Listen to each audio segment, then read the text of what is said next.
So Paul, I love the deadlift. I'm often talking about the deadlift. I teach the deadlift to be, one of the most important exercises to have in your program. Paul, in your words, why is the deadlift such an important all-around exercise? Well, first of all, I think, when you look at what most people lift weights for, what are some of the common causes? One, people lift weights because they want to get stronger. Right. Two, people lift weights because they want to be able to have a nice body shape. And in general, if you lift more weights and use more energy, you get to eat more food without, losing your shape. Right. So when you look at those two things, well, there's no exercise, in my opinion, as a single exercise that is going to give you more overall strength that applies in more areas in life than the deadlift. Right. Right? First of all, the bend pattern is part of almost any sport you can think of, any work environment you can think of.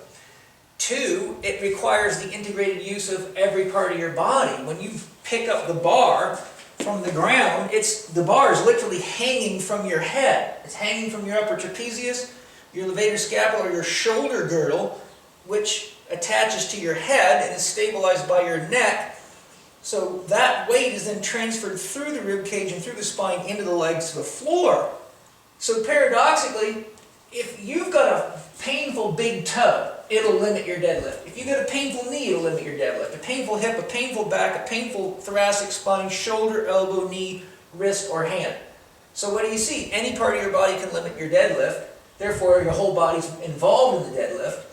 And since the deadlift uses your whole body, it actually teaches your body how to move in an integrated way that has direct carryover to almost anything, from getting in and out of a car to picking up a child, to loading a laundry hamper, to putting a bottle of water on, to picking up heavy stones or moving heavy equipment on a construction site, to deadlifting, to powerlifting, Olympic lifting stones, and then wrestling, combative sports. I mean, someone who's strong in a deadlift is a hard person to take down. Right. Because they can stand up with it, they pick you up and throw you, right?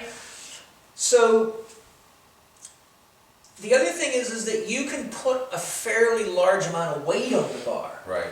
You're using your whole body, right? So, the maximum you could biceps curl isn't going to be close to the maximum you could deadlift. The maximum, for some people, their bench press might approach their deadlift, but the overall benefits of the bench press are going to be negligible compared to the deadlift due to the lack of involvement in the rest of the body. Right. So the point is, when you're deadlifting, you're usually putting the most amount of tension you can put through any muscle or chain of muscles in one exercise. Right. And use the whole body.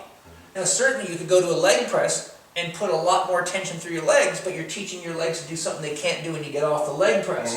So